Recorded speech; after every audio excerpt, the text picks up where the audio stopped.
धन्यवाद.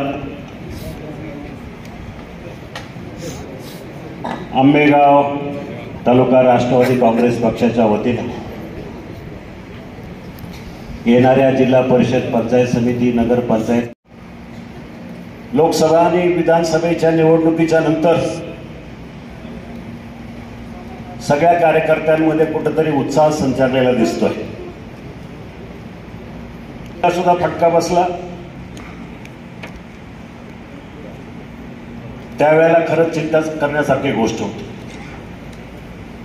परंतु हळूहळू विरोधकांची हवा कमी झाली, त्यांचं सत्य बाहेर आलं, त्यांचा खरा चेहरा बाहेर आला. परंतु दुसऱ्या बाजूने विचार करायला गेला तर सर्वसामान्य नागरिकांना विचार करायचा असतो की आम्ही मतं कोणाला द्यायची. ज्या वेळेला निवडणूक जाहीर होते त्यावेळेला मतदार विचार करतो की मला माझ्यासाठी, माझ्या मतदारसंघासाठी, माझ्या गावासाठी, माझ्या तालुक्यासाठी कोण काय देईल, कोणाचा उपयोग होईल, अशा उमेदवाराला निवडून द्यायचं म्हणून त्याला आपण मतदान करत असतो. ही खऱ्या अर्थानं लोकशाहीची संकल्पना आहे. परंतु हल्ली काय झालं, सोशल मीडियाचं जग आहे आणि या सोशल मीडियाच्या जगामध्ये बऱ्याचशा गोष्टीचा कुठेतरी लोकांची धूळफेक होते. तसा प्रकार या ठिकाणी झालेला. म्हणून आपण सगळ्यांनी आज गेल्या आठवड्यामध्ये आम्ही बसलो आणि हा कार्यक्रम करायचं ठरलं.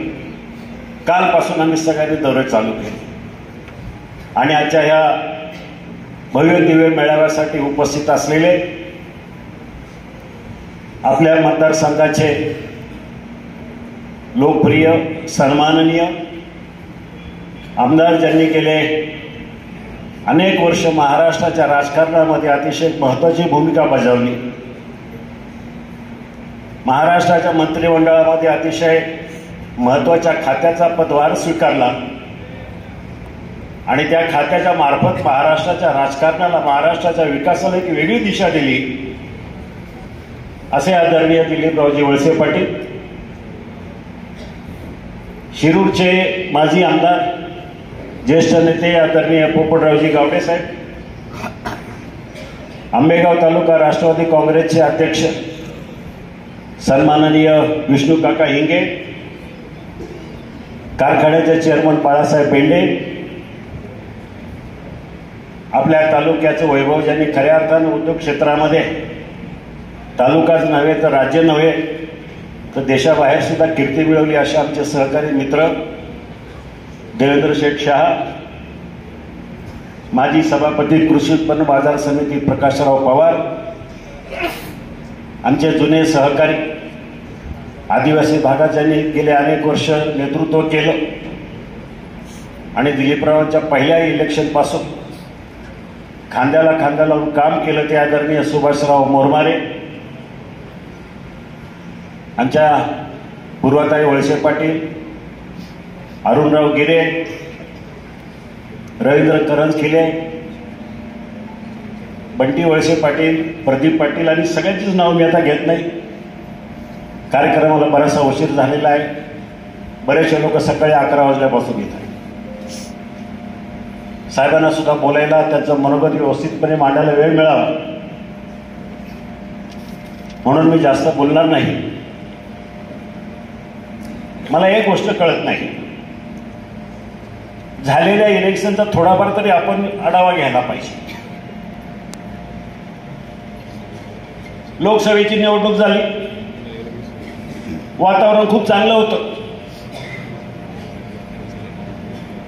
आणि कोणालाही विचारलं तर आपण 100% सांगू शकत होतो की या शिरूर लोकसभा मतदारसंघामध्ये महायुतीचाच उमेदवार निवडून येईल, याबद्दल तीळ मात्र शंका नव्हती. पण देशाचं राजकारण वेगळ्या दिशेने चाललं होतं. आमच्या आदिवासी बांधवांची दिशाभूल करण्यात आली, अल्पसंख्याक समाजाचा भ्रमनिर्नाश करण्यात आला. या सगळं राजकारण जर पाहिलं तर त्याचा फटका आपल्या तालुक्यापुरता मतदारसंघापुरता नव्हता, तर देशाच्या राजकारणाचा फटका ह्या लोकसभा मतदारसंघावर बसला. परंतु मला विधानसभेच्या निवडणुकीमध्ये माझा पराभव झाला. मला काही फारसं वाईट वाटलं नाही, कारण हे देशाचं राजकारण होतं.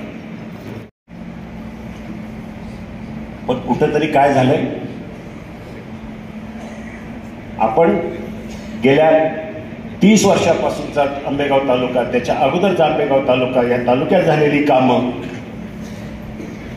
वळसे पाटलाचं कर्तृत्व, या सगळ्या गोष्टीवर सोयीस्करपणे कानाडोळा केला आणि आपण चुकीचं मतदान करून बसलो.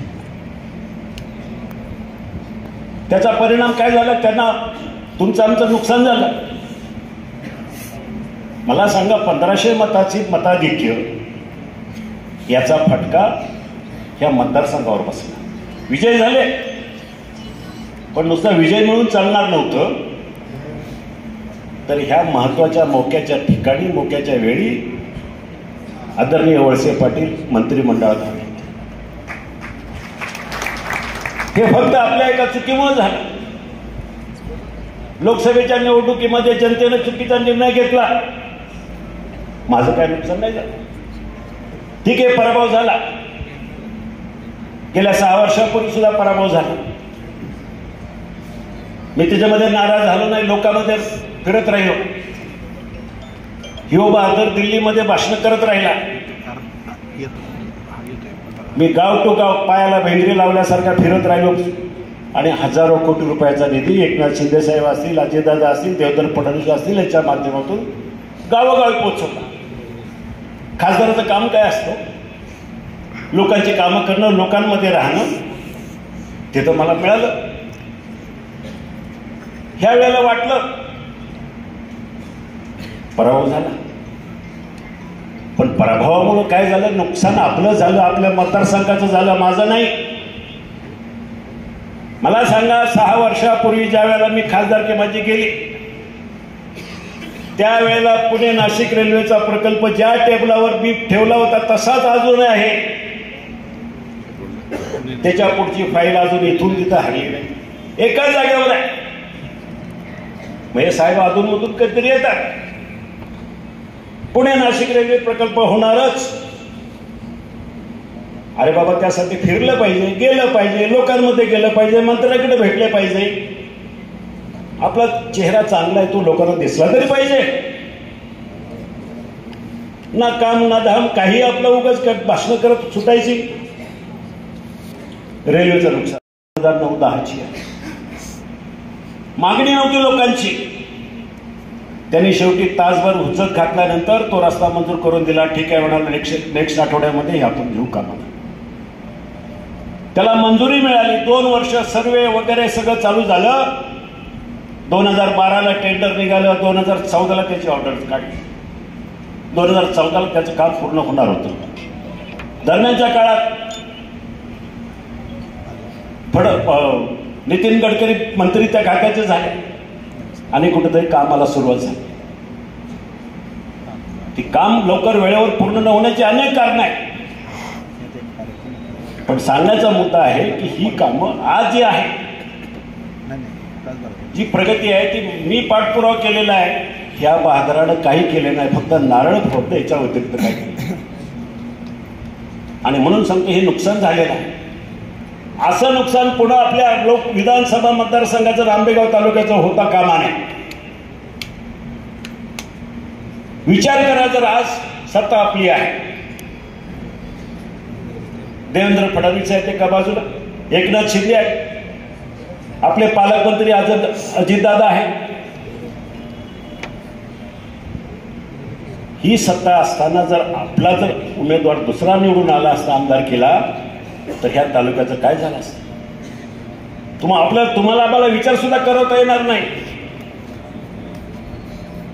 तुम्ही आम्ही सगळ्यांनी कुठेतरी जोर लावला कार्यकर्त्यांनी आणि ठरवलं की नाही, काही केलं तरी आपल्याला हा जागा सोडू द्यायची नाही, म्हणून आपण सगळ्यांनी जोर लावला.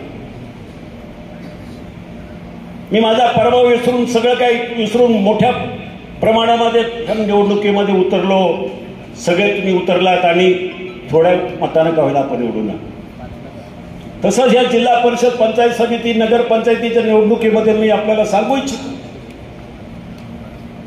सत्ता पुन्हा आपलीच आहे. आपले नेते, पक्षाचे अध्यक्ष सन्माननीय अजितदादा यांच्या नेतृत्वाखाली पुन्हा एकदा जिल्हा परिषद पुणे ही आपल्याच ताब्यात असणार आहे. पंचायत समितीचा सभापती सुद्धा आपलाच असणार आहे. फक्त माझी एवढीच अपेक्षा आहे, आंबेगाव तालुक्यामधल्या 5 जिल्हा परिषद गटापैकी 5च्या 5 आपल्या आल्या पाहिजे, ही आपल्याला मला सगळ्यांना विनंती करतो. आणि अवघड असं काही नाही हो, आपल्याला वेळ आहे. मतदारसंघ मोठे नाहीये. प्रत्येक कार्यकर्त्याला मला विनंती करायची की तुम्ही मनावर घ्या. आम्ही मनावर घेतलंय.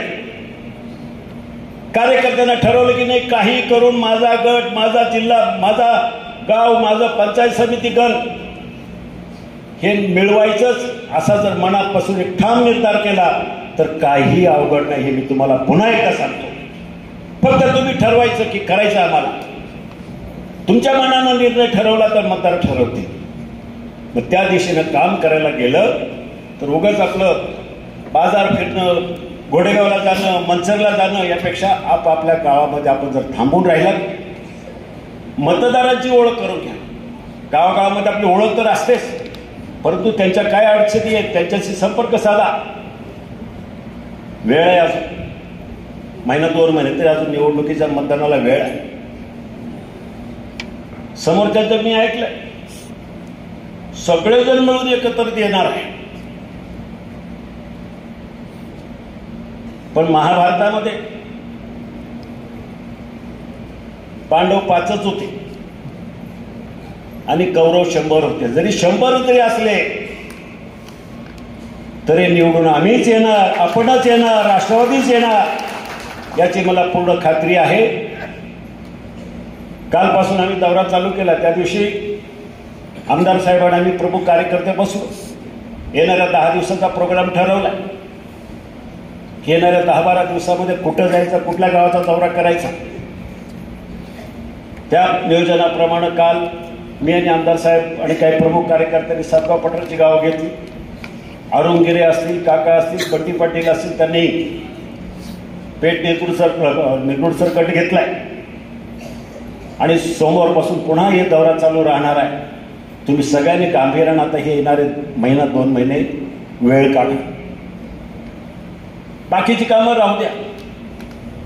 5 वर्ष आपल्याला कामच करायची. शेतीची कामं असतील, घरातले कामं असतील, ती 5 वर्ष आपल्याला तीच करायची आहे.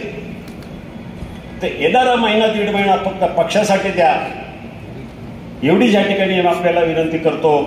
आणि मला खात्री आहे की तुम्ही सगळेजण पुन्हा एकदा चांगला निर्धार घेऊन इथून जाल की आपल्याला ही निवडणूक जिंकायची, मोठ्या फरकाने जिंकायची, एवढीच या ठिकाणी अपेक्षा व्यक्त करून थांबतो. धन्यवाद. जय हिंद, जय महाराष्ट्र. तुमचा फ्लॅट, घर, बंगला, व्यापारी गाडे, दुकान, जागा, शेतजमीन, प्लॉट्स विकायचे आहेत का? विकायचे असतील तर आजच आमच्याशी संपर्क साधा. स्थावर मालमत्ता खरेदी विक्रीसाठी आंबेगाव तालुक्यातील विश्वसनीय नाव म्हणजे सीता प्रॉपर्टीज. आमची वैशिष्ट्ये: जलद व्यवहार, तुमच्या प्रॉपर्टीजची योग्य किंमत, मालक व ग्राहक यांच्यात समोरासमोर पारदर्शक व्यवहार. आमचा संपर्क 7972 82 24 33 व 80 10 25 09 54.